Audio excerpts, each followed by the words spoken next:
In this era of high-tech childbirth, an age-old concept is quickly reemerging: doulas and mothers helping mothers. Help for new mothers. Next, Robin's Nest. Stay with us.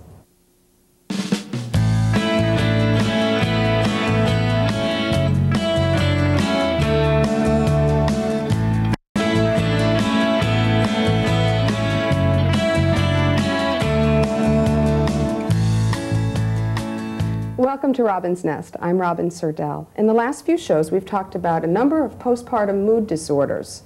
Today, we're talking about services to help new mothers. My first two guests are Susan Sis from the Family Development Center at ECHN and Julie Seethaler, also from ECHN, but the Birthing Center. Susan heads up the First Steps program. She's a program coordinator, and she has actually been working with families for 25 years. Julie is an occupational therapist in psychiatry for 10 years. She also has developed a postpartum adjustment support group for new moms. Welcome. Thank you. Thank you. The first thing we wanted to get to was the First Steps program. First Steps, first thing. Okay. Right. So tell me a little bit about First Steps and how that can help a new mother. Well, the First Step program is a grant-funded program, and we're grant-funded by the Children's Trust Fund. We've also been at ECHN Family Development Center for 3 years now, so which is a really great program to have within the ECHN. The First Steps program, what it is that we use trained volunteers to offer emotional support, parent education, child development, right. And also the program it's a phone support program. So when the volunteer meets the mother, what they do is they end up calling the mom once a week. Wonderful. And for about 3 months, and then after that, then they call the parent monthly for the next 3 months. To check up on the new mother. Mm-hmm. Yep. Now, is this only offered to mothers who are having their first child, or to anyone having a baby? This is first-time mothers. Okay, yeah, great. First-time mothers. And these volunteers are mothers. Yes, they are. They're people who have decided to help out and share their experience with other new moms. Right, right. Do you offer the volunteers training? Yes, we do. Yep, the training that we offer is the First Steps training, and I offer training twice a year, and then if someone is interested in the program, that hears about the program that's at different times of the training, I will do a one-on-one training with them just to get them started into the program. So, okay, so do the volunteers then actually go out to the house, or is it specifically it's hospital-based. Okay. Hospital-based. So what the volunteer will do is once a month a volunteer comes to the hospital, and I will do a screening on the first-time moms before the volunteers come to the hospital. Okay. And then the parents that agree to accept the program, they will meet the volunteer in the hospital. And at that time, that's where the relationship starts. Right, right. And that would be important to have a face-to-face. Sure. Now, these volunteers are trained by you. Right. Is it a requirement that they have kids? No, no, okay. no.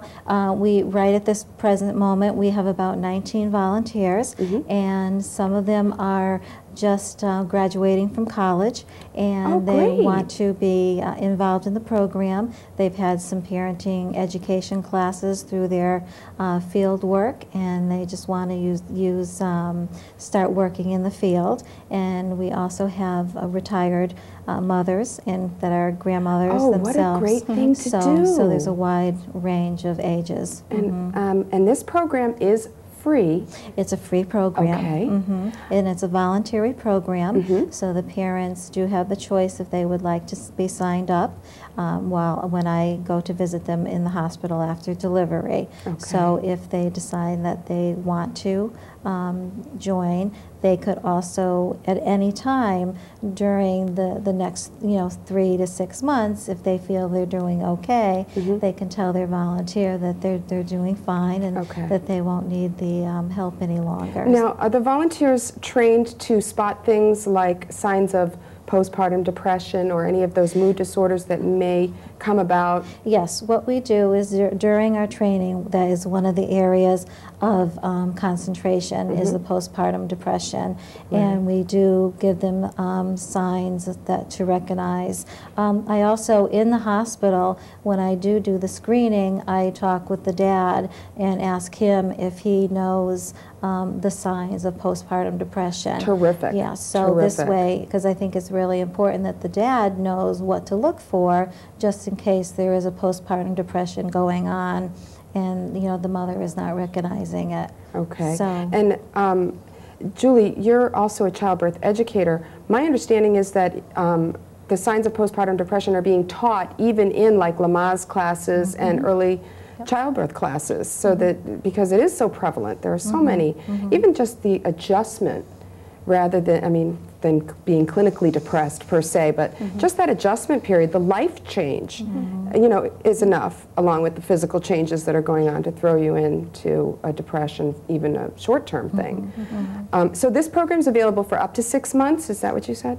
It could be the parents agree to the program up to 6 months. Okay. So we have had some families that would like to stay longer because they've developed a really wonderful relationship with their volunteer and they want to remain in the program, so that's fine also. Now, it's not only Manchester Hospital that has this program. No. Connecticut hospitals are developing these programs, Right, there's all of them? There's 15 First Step programs across Connecticut, and right now in our area under ECHN, I am in Manchester Hospital and also in Rockville Hospital. At Rockville, okay. And 15 hospitals in Connecticut have this program, but you said it was federally funded, so it is federally funded. This program then would probably be a good thing for other hospitals to look into. Absolutely, absolutely. They're looking into opening 3 more First Step programs in 3 different hospitals, and eventually their goal is to get that in every hospital. And are they there also to help with, say, lactation issues, maybe refer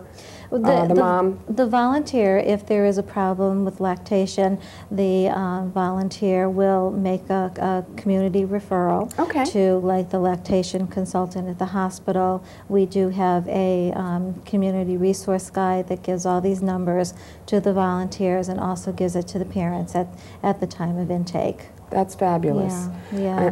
We were talking, and Julie, when we were going to talk a little bit about your group as well, we were talking on the phone last week, and we were talking about the fact that the baby gets more doctor attention than the new mother does. And that's true. After your 6-week checkup, if you're doing well, then you're pretty much on your own, but you are constantly taking the baby to the pediatrician. My understanding and what I learned so far with the show is that postpartum depression or some of the other disorders can literally not develop until up to a year after giving birth to the child. So I think it's important to have as much follow-up as possible in this program, and especially that it's offered to everyone. Right. Is a wonderful, wonderful gift. Right. Now, tell me a little bit about your group. You have the postpartum adjustment group, and this is a support group, and you developed this group. Tell me about that. It's called the Postpartum Adjustment Support Group, and I proposed the group to the Family Birthing Center at Manchester Hospital back in the summer, last summer, and started the group in September. Wonderful. And currently we run once a month, and recently just decided that we're going to increase it to twice a month because the moms feel that it's a great need, and once a month hasn't been frequent enough. Okay. And so how do they get in touch with you if they're interested in this group? What they would do is contact Lisa Vivenzio, who's the coordinator, and the number is 647-4790. Okay, and we're going to flash that number on the screen. The support group then is for women who are experiencing just adjustment issues, or for postpartum depression or more serious things? What is it? It really can be any mom who is going through the postpartum period. It could be moms that just need a little extra support. It could be moms who have been diagnosed with postpartum depression, and it's for not just for first-time moms. It's for moms who have had, second and third Okay, so anytime. I mean, we Right. learned our lesson with that mother in Texas, her fourth or fifth child, and then she became very acute with her disorder. So this is great. So it's offered, and is there a charge for this? No, it's a free service. It's a free service. At the hospital. Wonderful. So in these meetings then, do you, I understand you probably share a lot about what you're going through, and you can kind of commiserate with other moms who are going through the same thing, but do they talk about things like medication and things like that? Yes, they do. Everyone's at a different place, so the nice part is everyone kind of helps each other out, and I think the most important part for moms is that it's really validating, and they come together and they learn that they're not alone. There are other mothers who have some of these feelings and emotions which are normal going through the transition, and they also are able to bring spouses, friends, or their newborns too, because as we know, it's difficult to get daycare sometimes. Sometimes the moms bring their newborns, and sometimes they come by themselves so they can get a little time away. A little time to themselves. Yeah. And that's a great way to spend a little time is with other people with who other moms. have been there, done that. Got the hat and the t-shirt. You brought a book with you. Yes, this is an excellent resource. It's called This Isn't What I Expected, Overcoming Postpartum Depression, and it's by Karen Kleiman, who's a social worker, and there's a lot of wonderful information in here, including checklists and things that people can learn to potentially identify if they may have postpartum depression. Do you want to go over a couple of those questions, perhaps? Sure. There's a checklist in here, and I'll just go over some of them, such as I can't shake feeling depressed no matter what I do. I cry at least once a day. I feel sad most or all of the time. I can't concentrate. I don't enjoy the things I used to enjoy. I can't sleep even when my baby sleeps. I feel like a failure all of the time. I have no energy. And it goes on through a list of 14 or 15 items. Now, how many of these things do most of the people who join into your group, how many of those on the list, average, would you say that they're actually experiencing? We don't use this actual checklist for the group. That would be interesting to try.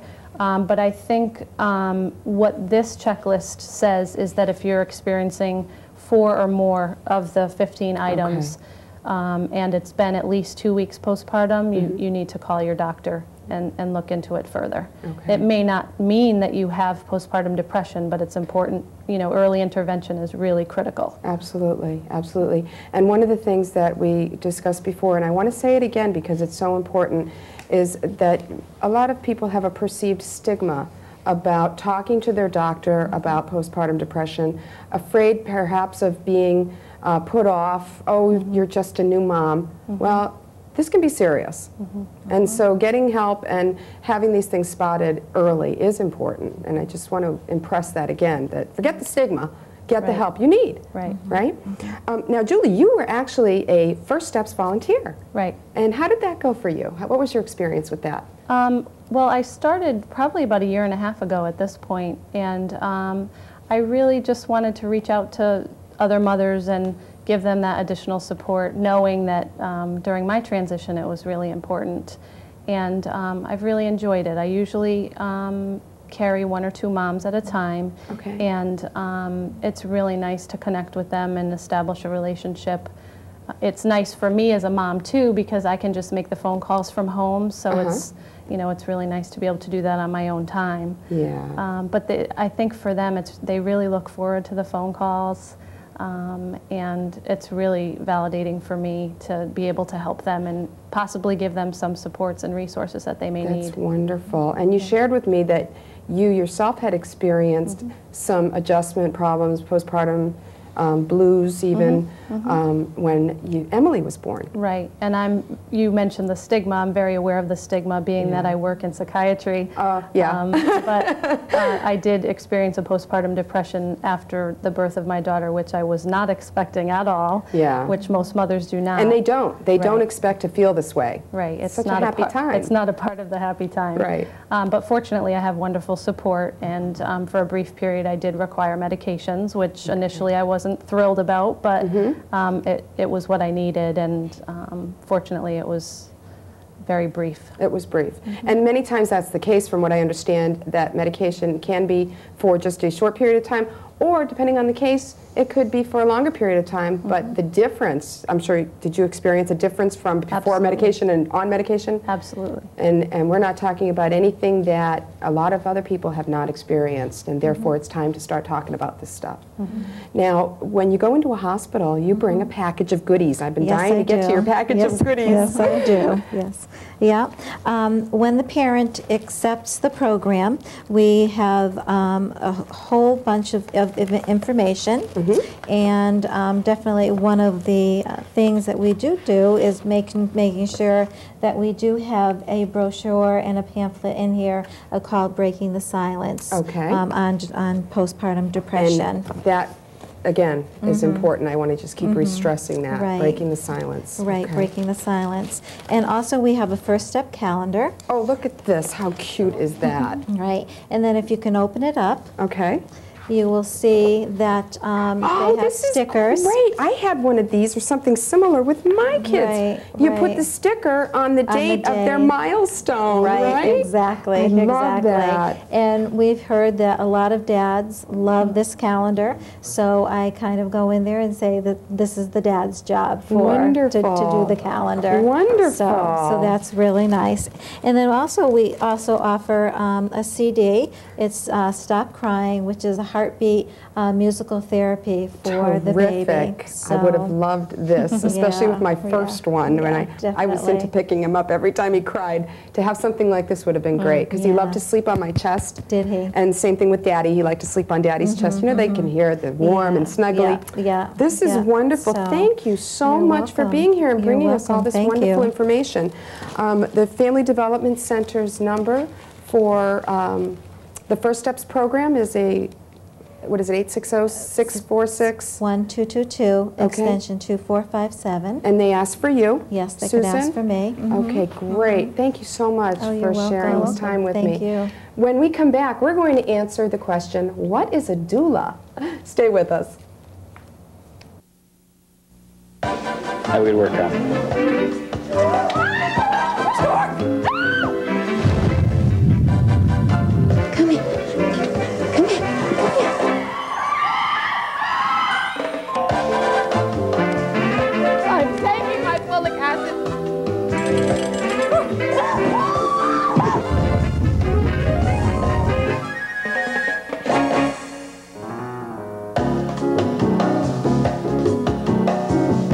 Welcome back to Robin's Nest. We're talking about support services for new mothers.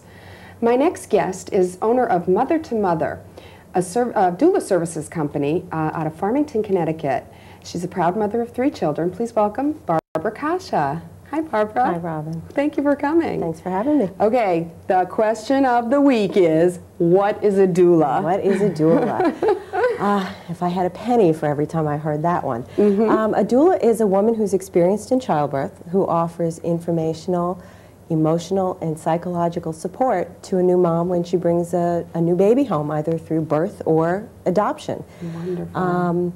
And that support can come in a variety of different ways, helping answer questions about this new experience, answering questions about breastfeeding, perhaps cooking a meal, doing a load of laundry, giving her guidance in working with a newborn, giving her a chance to rest while the baby's held and she can shower, or watching over older children. I would have loved a doula. I know, everybody says that. Yes. How does one go about getting a doula? What do we do? Well, there are a variety of different ways. There are a few national organizations that deal with doulas, one specifically for postpartum doulas, which I am a postpartum doula, and that's NAPCS, National Association Postpartum Care Services. NAPCS, yes. Okay. Then there's another organization called DONA, D-O-N-A, Doulas of North America, and their main focus are labor and support doulas, and they also are starting a program for postpartum doulas. I'm also a member of, I am a member of both of those organizations. There's another organization called CAPPA, C-A-P-P-A, and they just deal mainly with childbirth professionals, so they sort of encompass everything. And those are some different ways of finding out. We like to make contact with childbirth educators and lactation consultants so they know about us. Pediatricians will know about us. Now, what kind of training does it take to become a doula? Well, for a postpartum doula, it's a lot of reading and having the experience.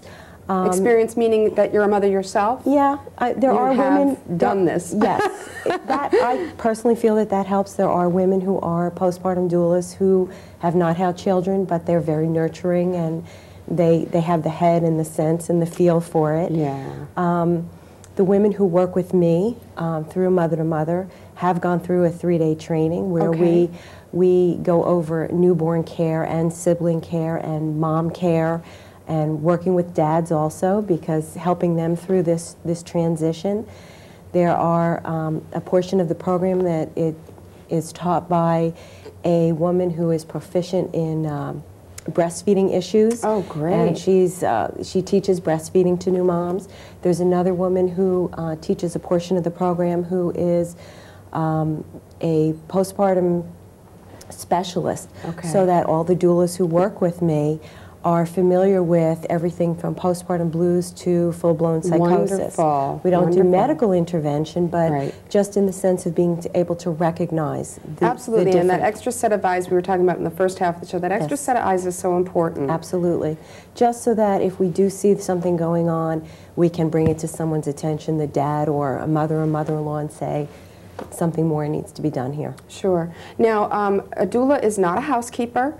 They aren't a slave for rent. No. They are there to help the mother. Absolutely. In any way they can. Well, to reduce the stress of the situation and really to help the mom feel nurtured so that she can pass that nurturing on to her family, so that she has a chance to get to know her new baby and to develop that bond. Wonderful. And have all the peripheral issues kind of taken care of for her. Yeah, and that's so important, because I can tell you that I don't think I took a shower for 2 weeks. There you go.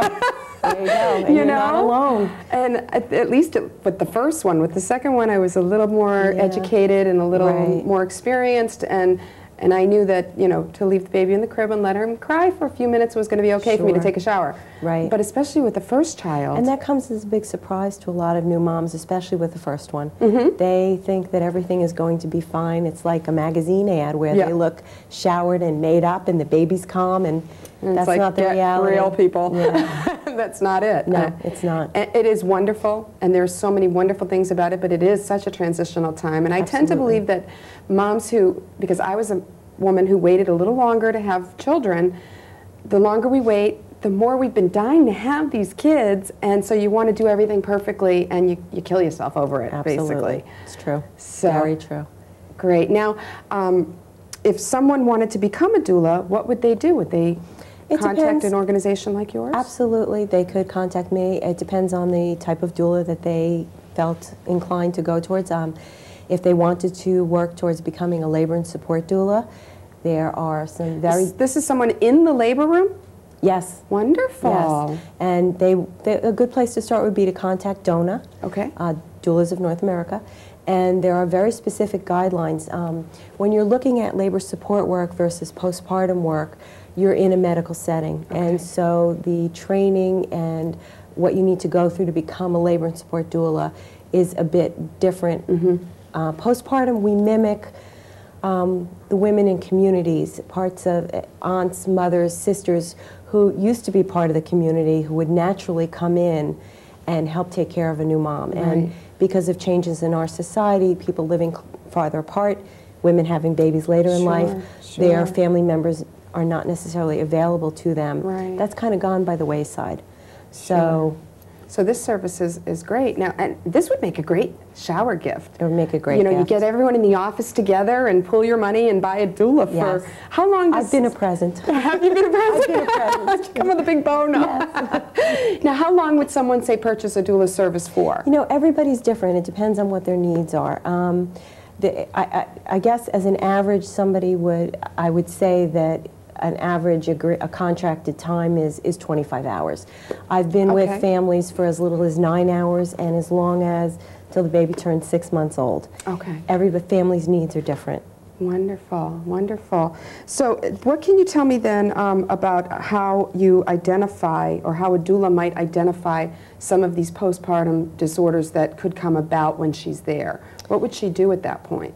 What would she do if she recognized that? Sure, if she was recognizing maybe there was some symptoms. Well, to talk with the mom first off, but when we go in, the family's filled out a questionnaire, so even if dad's not in the house, we generally have a phone number for him, and if we did not make face-to-face contact with him while we were there, and we felt it appropriate, we'd get in touch with him or encourage her to call her doctor. Okay. Whatever felt right at the time. Right. Luckily, we've never had to deal with that. And with similar issues like lactation issues, you know, someone who's trying very desperately to breastfeed and they're If it's something that's above and beyond our scope, then we do know resources in the community, and we suggest calling a lactation consultant. Great. Absolutely. And can you give us a couple of quick hints? We are running out of time. Some quick hints about how to choose a doula. What would you look for? It's nice to be able to at least talk with them on the phone, if not meet them face to face. Okay. And you really go by your gut and how you feel about that person and how you feel they work with your family. If you have an older child, how do they relate to the child? How do they relate to you? How do they answer your questions? Are you comfortable with them? Great. So meeting them up front would be a good idea. It is a good idea. Great. Absolutely. And so let's give your phone number out. I'm sorry, what's your number? 860-674-1009. And so if anyone has questions, they can get a brochure. Absolutely. They can talk to you on the phone or one of your staff members and talk about these services and what they can do to go about getting them. You brought a book with you. Well, it's a great book. It's called The Postpartum Survival Guide by Anne Dunawald. And for the postpartum period, it's a great reference for moms to have by their bedside. The survival guide, I like that. Answers a lot of good questions. With the sleep deprivation, it is pretty much survival. Absolutely, it is. And so this book is a guide, and it has some information about getting help or recognizing some things? Yes, it has all of that and more. It deals with breastfeeding and crying and everything that we go through with the babies and ourselves in the postpartum period. Wonderful. So it's a good book to purchase. We do buy a lot of books, and I do recommend this one. Great. Well, you've given us a few books that you recommend, and we're going to have those available on our website at www.robinsnest.com. Great. I want to thank you so much for being here. My pleasure. Thanks for having me. It's so informative, as everyone asks me about these doulas, and and even researching the subject, I was amazed that there are two types, the labor type and the postpartum type. And I just think it's the most wonderful idea since sliced bread. I mean, having that support that typically you don't have with families spread out all over the globe and with parents working and having less children and less time. This is a fabulous service. It does make a huge difference for women. Great, thank you. Thanks. I'd like to thank my guests, Barbara Kasia from Mother to Mother Doula Services, Susan Sis from ECHN's Family Development Center, and Julie Seethaler, also from ECHN, but Postpartum Adjustment Group. For more information, you can find some articles and some information on our website at www.robinsnest.com, and we'll see you next time.